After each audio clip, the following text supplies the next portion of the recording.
What began as something of a traffic stop turned into a scuffle and then gunfire 10 years ago. Police say that Howard Morgan, a former Chicago cop, was immediately belligerent, went for his gun and fired first.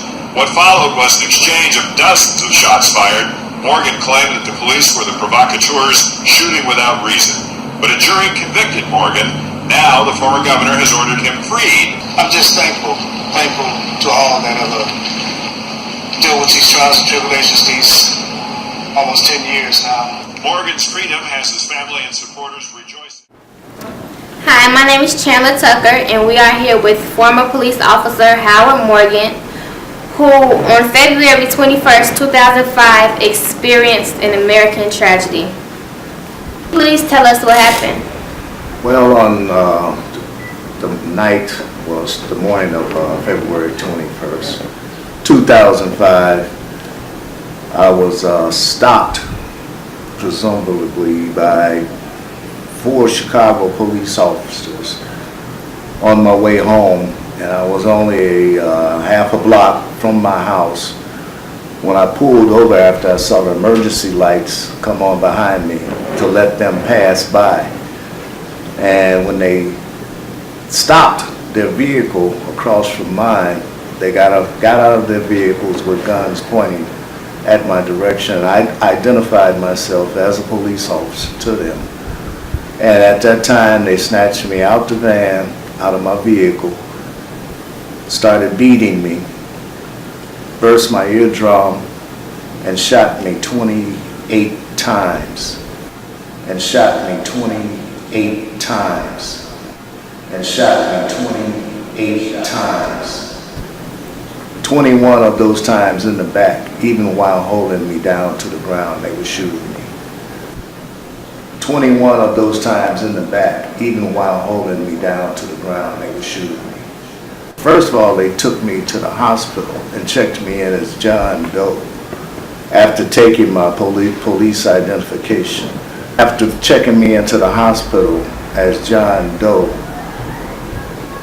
with them having my police identification in their possession, they proceeded to try to attack me during the time period I was in the hospital. Attack me during the time period I was in the hospital. What went through your mind as this was happening? Well, what went through my mind as this was happening was bizarre, because it shouldn't have been happening. That's what really threw me off after being a police officer for 21 years and then being attacked by 4 Caucasian police officers for no reason at all. And I'm only a half a block away from my home, which I was going to. And it was just, it wasn't realistic. That's why they didn't expose me as a police officer, because they knew in their minds they had messed up. We're going to hold ID. We're not going to contact his department. We're going to just hand it's John Doe. He's unacceptable.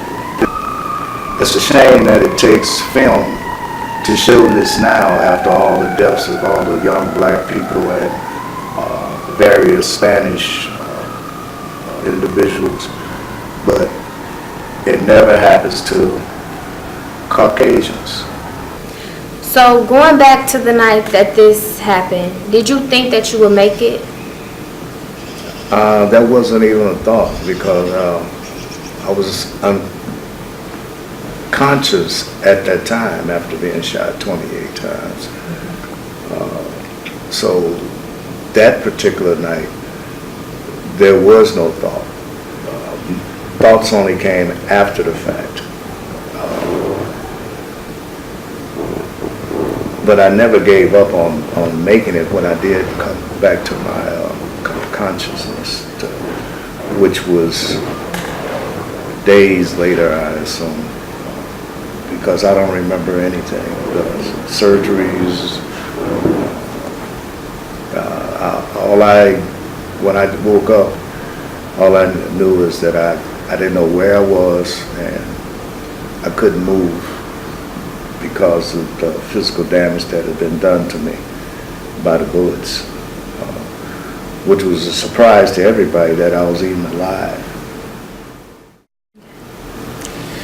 So after you were charged, what happened?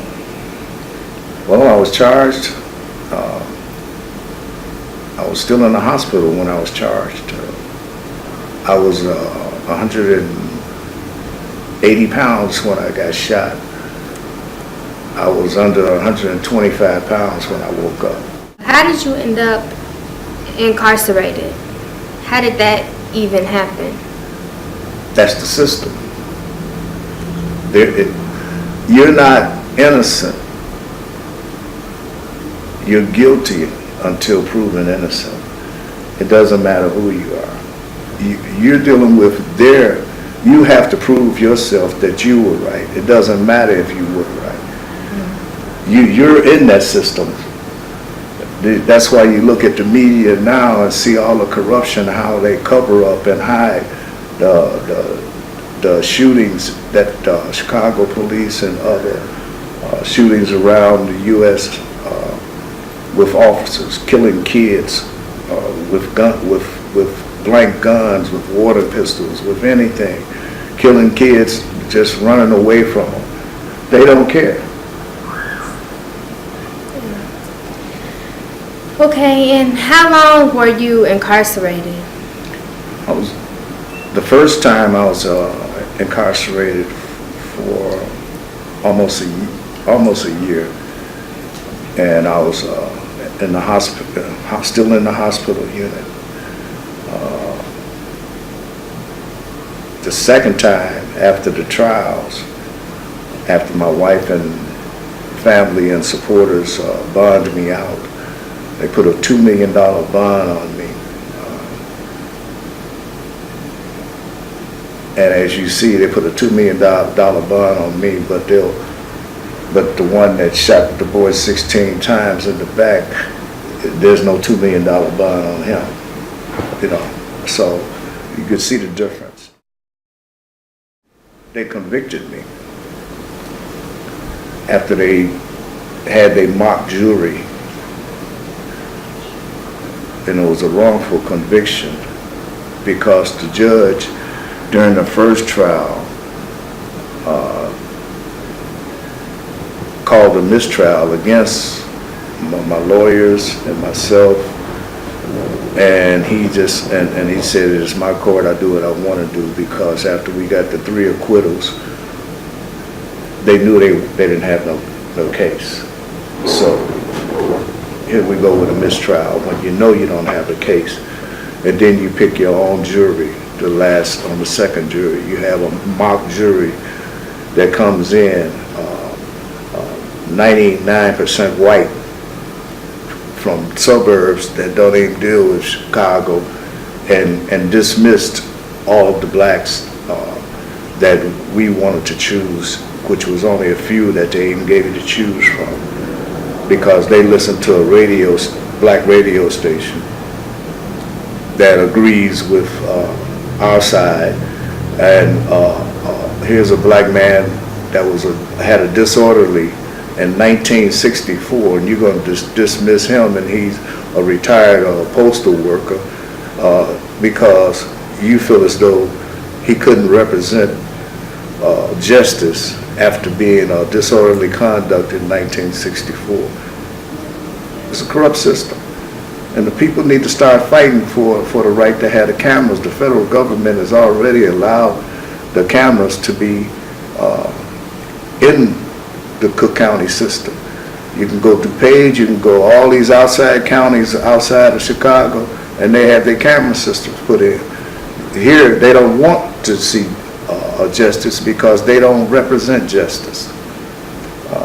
And I know it because of the 21 years that I've spent with them. They would call themselves a gang, the gang in blue. And if you didn't go along with what they wanted to be done on the street, then you were outcast. They would come after you, set you up.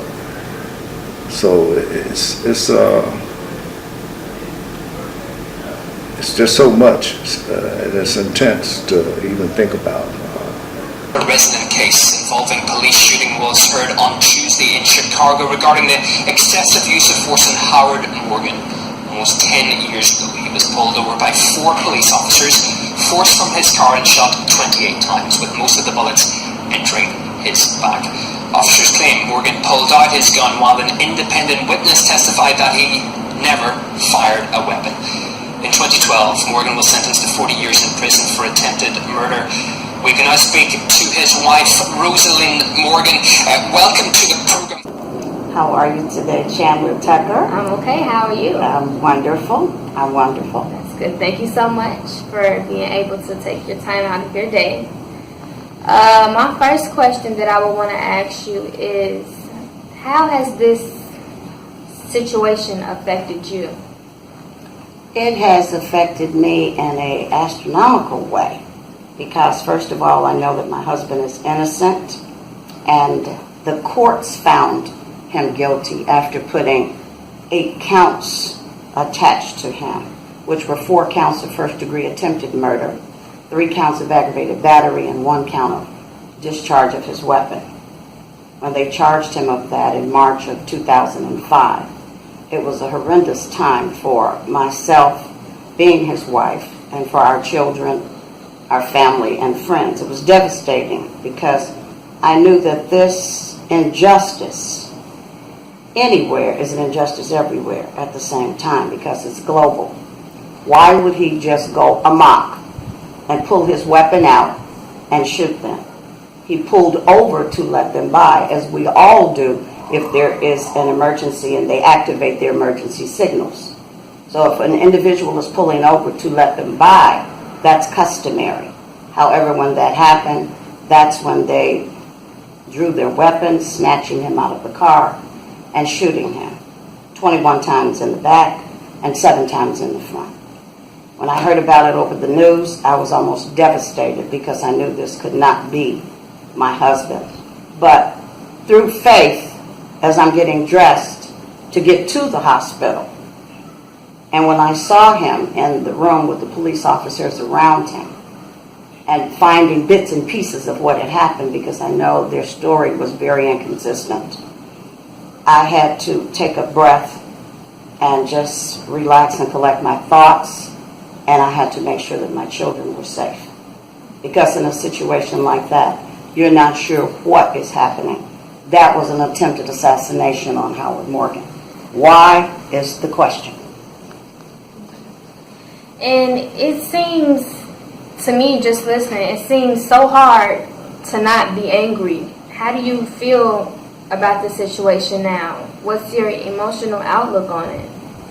Well, my emotional outlook now is totally different from the time that in February the 21st of 2005 and today. I've had a lot of feelings.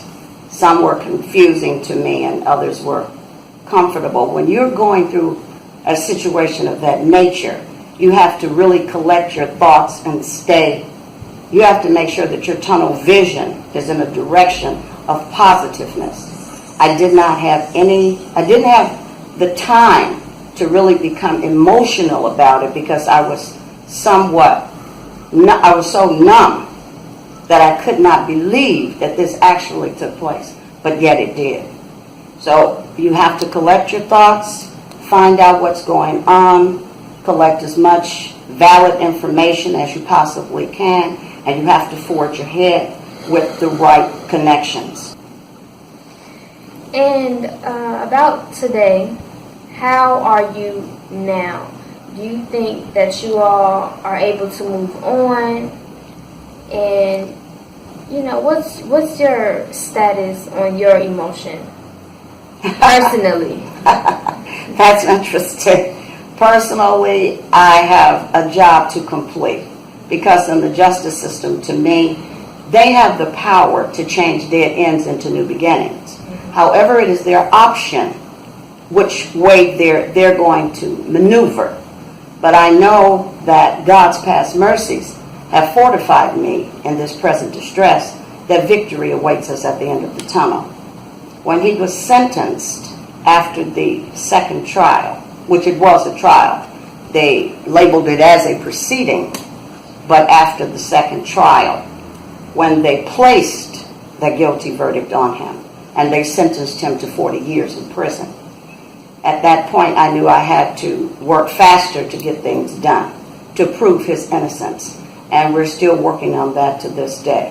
When you go, let me back up a minute, when you go into the hospital setting and you see this injustice committed to one that you have been with for many, many years, and you see your husband shackled to the bed, he cannot move, and when you see this injustice, you formulate in your mind, what world are we living in today?